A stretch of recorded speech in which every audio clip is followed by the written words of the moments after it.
Hai, ketemu lagi tentunya di podcast Rakyat Maluku. Dan seperti biasa, kalau kita udah ngomongin namanya narasumber, kita pengen narasumber itu yang bener-bener bikin kita di sini dapat edukasi, dapat pengalaman, dan tentunya banyak hal yang bisa diungkap tentunya di podcast Rakyat Maluku kali ini. Obrolan Rakyat Maluku, dan seperti biasa kalau kita ngomongin narasumber yang satu ini, nih kita kayaknya memang harus bisa ngulik lebih dalam lagi soal program-program yang ada di kementerian yang beliau pimpin ini. Saya punya tamu di obrolan Rakyat Maluku di podcast kita kali ini. Ada Kak Kanwil Kementerian Agama Provinsi Maluku, ada Bapak Yamin SAG MPDI. Lengkapnya seperti itu. Assalamualaikum Pak Yamin. Waalaikumsalam warahmatullahi wabarakatuh. Sehat Pak? Sehat. Harus sehat. Harus. Namanya sahabat harus sehat. Harus sehat. Oke, baik Pak Yamin. Ini kita ngomongin banyak hal soal program prioritas yang ada di Kementerian Agama itu sendiri. Tapi saya pengen nih, pertanyaan saya yang paling awal. Setelah melalui fit and proper test, melalui beberapa proses, akhirnya Pak Yamin terpilih sebagai Kakanwil Kementerian Agama definitif, Pak. Apa sih Pak yang Bapak rasa, Pak, setelah melalui proses-proses itu? Sementara saya sebenarnya setelah terpilih menjadi Kepala Kantor Wilayah Kementerian Agama Provinsi Maluku, sebagai orang yang beriman dan bertakwa kepada Allah Subhanahu wa Ta'ala, pasti merasa bersyukur. Di samping bersyukur, ini juga sebenarnya merupakan salah satu ujian sebenarnya. Bersyukur dalam arti ini adalah amanah yang telah diberikan. Kemudian ujian sesungguhnya yang menjadikan dasar bahwa ini adalah cobaan yang diberikan oleh Allah dalam rangka melaksanakan tugas selaku Kepala Kantor Wilayah Kementerian Agama Provinsi Maluku. Oke. Lawan-lawan kemarin berat nggak Pak pada saat ngikutin fit and proper test? Sebenarnya setiap lawan itu tidak perlu kita anggap tidak berat. Semua lawan itu berat. Jadi dalam ajang apa saja yang namanya lawan itu pasti berat. Karena masing-masing punya strategi dan pasti punya jurus-jurus tertentu. Tapi gini Pak, sebenarnya ini jauh-jauh hari media sudah mempublish, pengamat juga sudah melihat.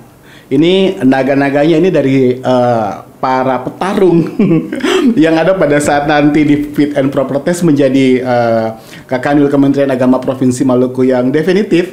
Ini Pak Yamin namanya paling unggul Pak di antara lawan-lawan yang ada. Pak Yamin pada saat itu percaya diri nggak Pak sebenarnya kalau media sudah memframe itu, terus juga pengamat sudah melihat hal itu? Sebenarnya kalau soal percaya diri itu perlu ada dalam diri seseorang. Percaya diri itu penting. Penting ya. Percaya diri, entah nanti terjadi seperti apa, penting optimisme, percaya diri itu perlu ada dalam setiap. Ya. Kemudian selain percaya diri itu harus dibarengi dengan doa. Itu penting. Tapi ramalan sebagian orang bahwa ini pasti Pak Yamin ujung-ujungnya. Anda udah yakin tuh Pak sebenarnya? Saya sebenarnya setiap orang harus memiliki keyakinan. Harus dibarengi dengan usaha. Jadi usaha maksimal yang telah ditunjukkan pasti punya keyakinan insya Allah saya lolos. Insya Allah lolos dan akhirnya Allah membagi rahmat itu Pak Yamin ada di situ ya. Siap. Good luck nih Pak.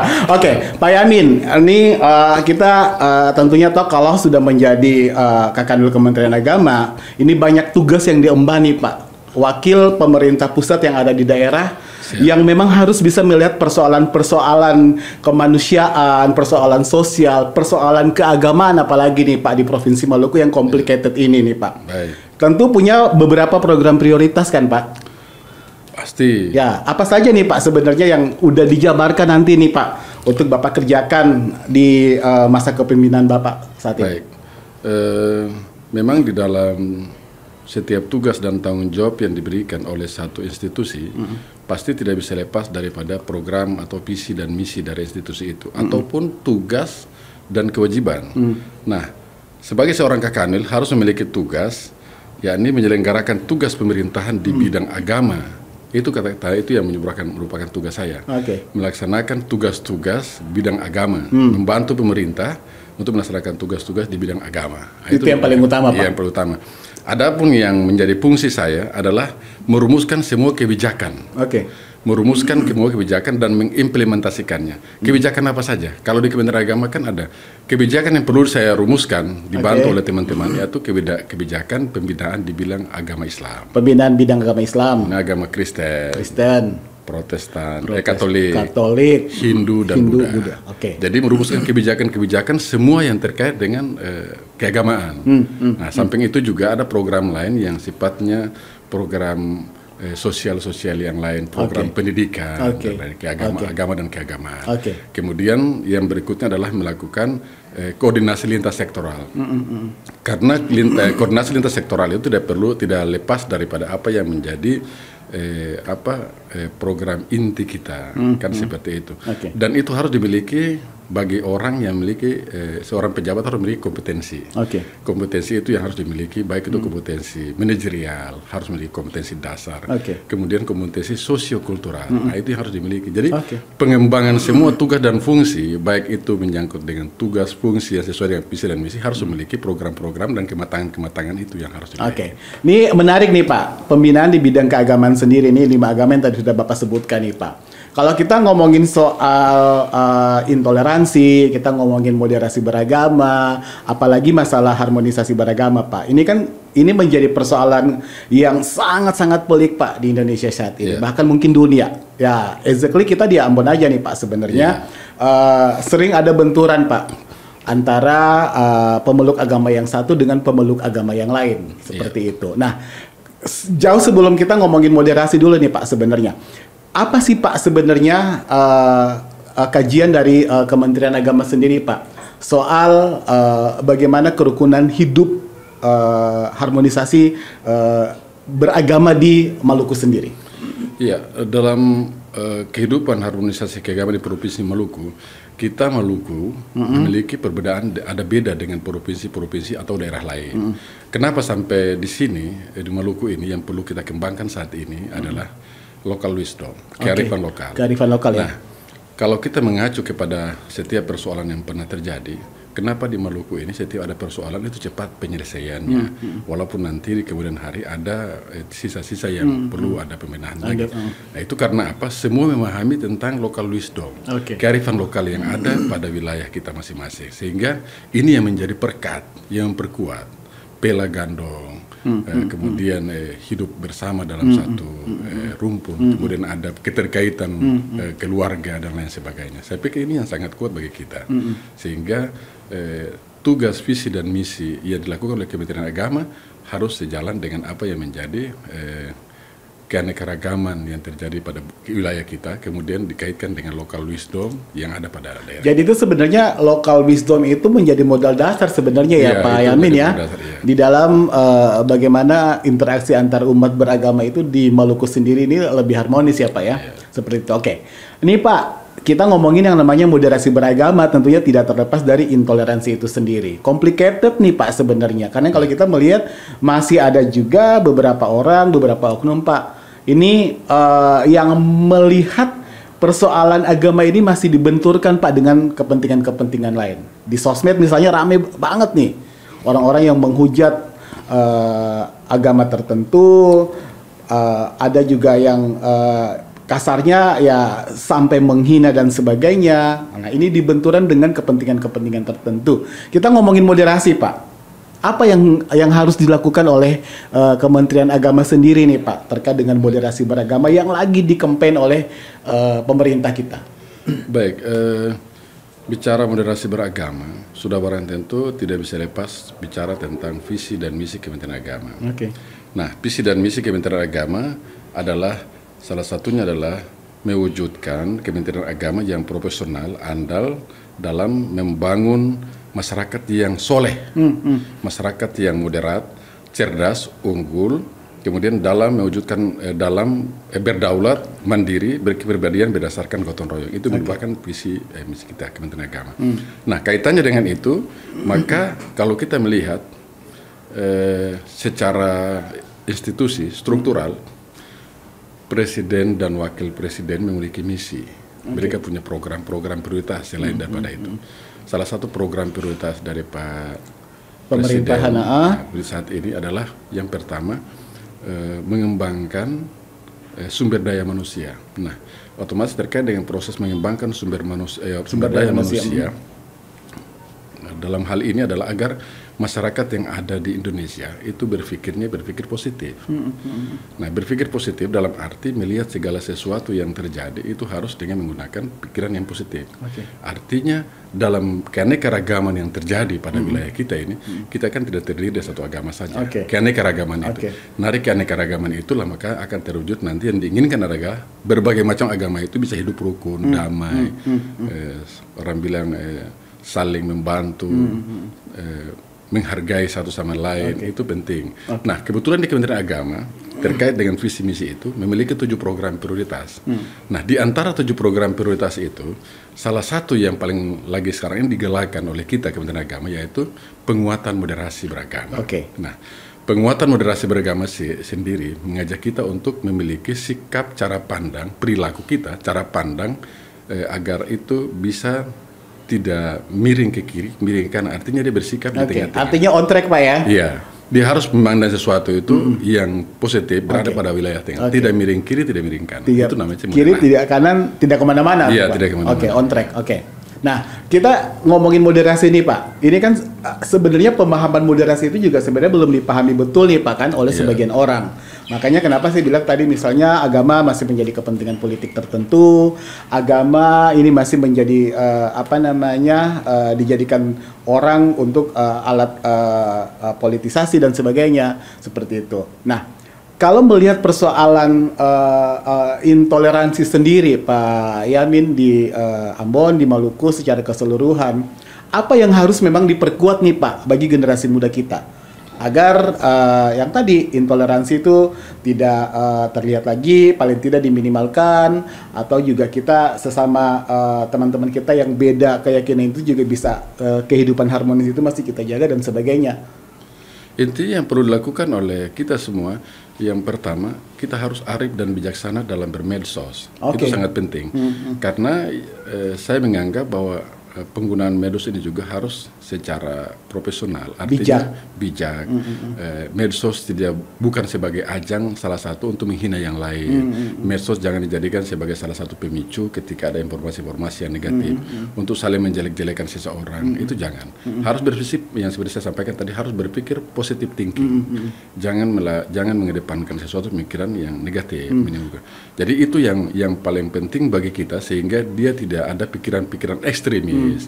Tidak ada pikiran-pikiran radikal, pikiran-pikiran menghina orang lain. Karena di dalam ajaran agama apapun itu tidak ada mengajarkan kita untuk saling menghina, untuk saling kebenaran yang diajarkan ya Pak Yamin ya. Kebaikan. Pak Yamin berarti ada dong sebenarnya kerjasama atau kemitraan antar stakeholder, misalnya antar kementerian, misalnya terkait dengan tadi misalnya kalau Pak Yamin bilangnya kita harus untuk anak-anak muda misalnya sekarang harus bijak bermedsos, terus juga ini sebenarnya butuh yang namanya pengawasan bukan cuma dari Kementerian Agama misalnya, kementerian terkait misalnya.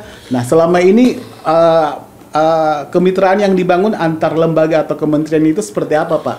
Saat ini dalam penguatan moderasi beragama di Provinsi Maluku, Kanwil Agama telah menggandeng pemerintah daerah Provinsi Maluku dalam melaksanakan kegiatan-kegiatan keagamaan. Di dalamnya juga diberi muatan-muatan moderasi, saling memahami, menghargai. Kemudian yang berikutnya ada program-program Kementerian Agama Provinsi Maluku menggandeng juga ormas-ormas seperti NU, kemudian ada juga Muhammadiyah, itu menggandeng terkait dengan penguatan moderasi beragama. Di samping itu juga yang kita lakukan segalakan saat ini adalah menggandeng FKUB, Forum Kerukunan Umat Beragama. Kita menggandeng ketika kita turun ke daerah-daerah, seperti kemarin saya turun di Maluku Tengah, saya membawa FKUB. Saya turun di SBB, saya membawa FKUB. Itu karena apa? Karena itu saling mengisi dalam memberikan edukasi kepada baik itu aparatur sipil negara, kepada tokoh agama, kepada tokoh masyarakat, bahkan di kalangan pemuda kita, ormas-ormas. Itu artinya supaya di samping menggali keanekaragaman lokal wisdomnya yang ada untuk bagaimana sebagai alat perekat bersatu sehingga tidak terjadi proses intoleran tadi, pemahaman itu.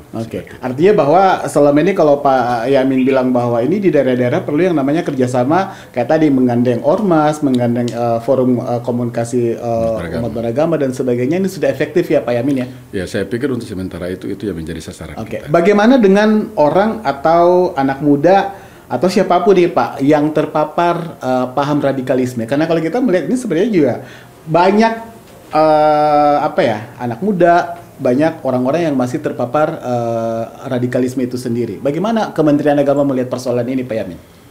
Sebenarnya kalau ada yang terpapar, pendidikan pertama, utama dan tertua itu yang utamakan.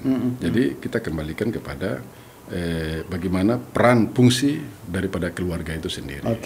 Jadi di samping itu peran lembaga pendidikan juga sangat penting. Di samping itu institusi terkait juga sangat penting. BNPT ya kalau tidak salah, itu juga sangat penting. Jadi program ini juga itu sangat perlu untuk kita satu komitmen, satu irama dalam rangka melaksanakan tugas dan fungsi sesuai dengan apa yang telah dilakukan masing-masing. Bagaimana dengan sekolah-sekolah lembaga Islam yang dibawa Kementerian Agama Pak selama ini? Nah, selama ini saya memang secara sistematis dan bahkan secara organisasi saat ini yang saya lakukan menggalakkan itu program penguatan moderasi beragama di seluruh sekolah lembaga pendidikan yang ada di bawah Kementerian Agama. Itu saya sudah himbau untuk dijalankan itu. Itu setiap saat ya Pak Yamin? Itu harga mati. Bahkan kemarin yang kita lakukan pada Balai Diklat Keagamaan Teknis, koordinasi dengan Balai Diklat Keagamaan Teknis itu sampai Angkatan 1, Angkatan 2, Angkatan 3 untuk Maluku dan Maluku Utara. Itu kita sudah lakukan. Jadi kita berikan penguatan moderasi beragama dari tokoh-tokoh materi yang disampaikan dari tokoh-tokoh agama, bahkan dari para lembaga-lembaga terkait untuk memberikan penguatan moderasi beragama sehingga mereka nantinya kembali kepada wilayah masing-masing. Itu mereka sebagai penggerak moderasi beragama pada wilayah, baik itu di sekolah maupun di kantor-kantor. Nah, seperti ada kan kita undang juga dari kantor-kantor urusan agama, kemudian kepala-kepala madrasah, itu mereka lakukan itu semua. Pak Yamin, ini dalam catatan Kementerian Agama sendiri Pak, seseorang yang terpapar radikalisme itu apa sih Pak sebenarnya penyebabnya Pak? Sehingga seseorang itu bisa terpapar radikalisme misalnya?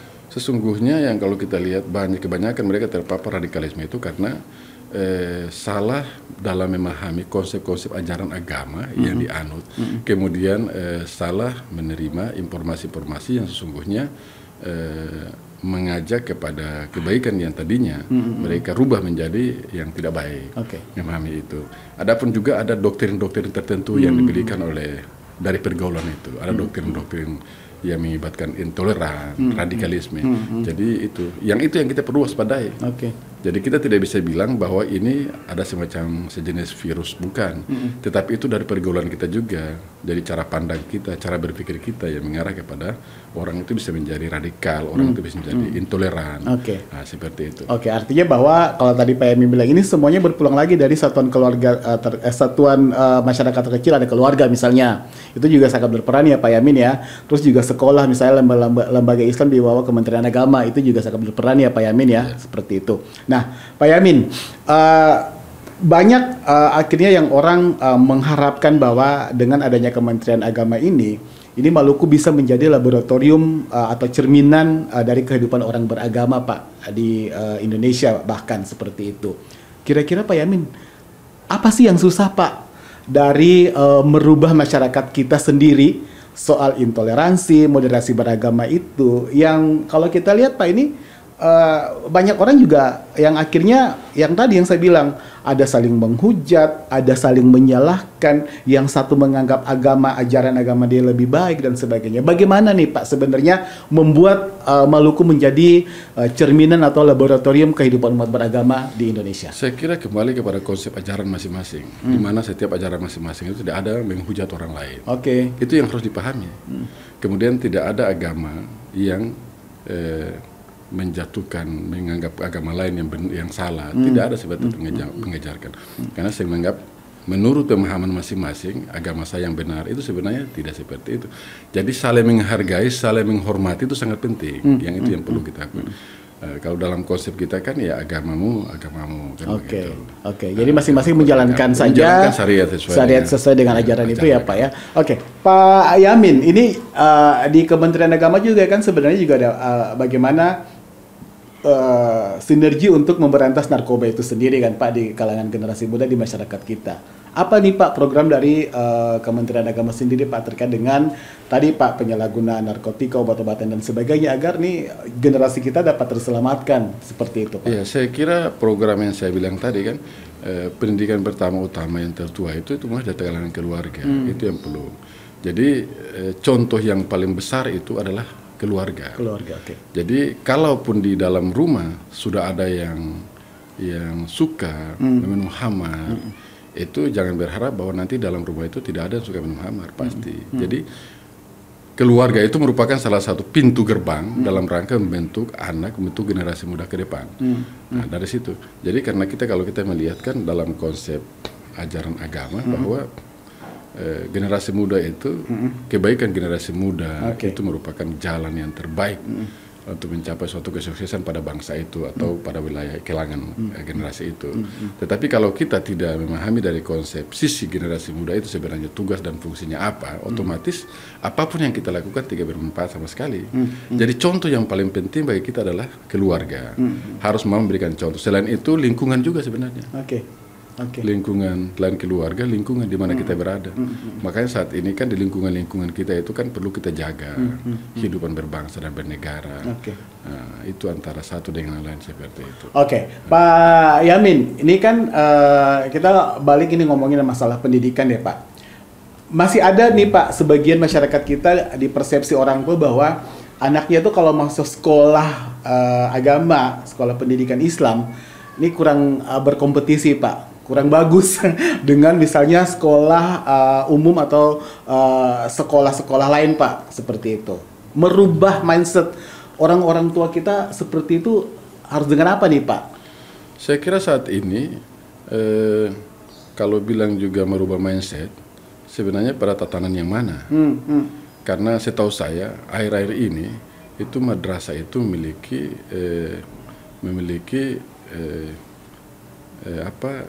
hasil dari pendidikan itu sangat baik juga. Contoh yang paling konkret, sekarang di madrasah di MTS Batu Merah Boncengke bapaknya, itu kan orang berbondong-bondong untuk masuk ke sana dan bahkan itu kalau tidak lulus. Nah, tetapi masih banyak orang yang masuk ke sana dan bahkan antri. Nah, seperti itu, dan bahkan kalau ada yang anaknya tidak lulus, kita yang ditelepon, Pak, anak saya ingin masuk ke sini tapi tolonglah Pak, seperti itu. Itu artinya bahwa kualitas madrasah itu tidak kalah jauh penting dari pendidikan-pendidikan yang lain. Nah, seperti itu. Tinggal saja sistem pengelolaannya, manajemennya yang dilakukan seperti apa.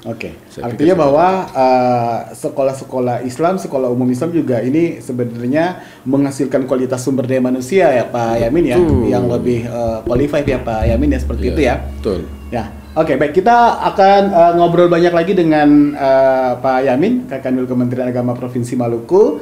Dan seperti biasa jangan lupa ya untuk like, comment, and subscribe di semua sosial media punya Rakyat Maluku. Saya dan Pak Yamin akan kembali setelah yang satu ini.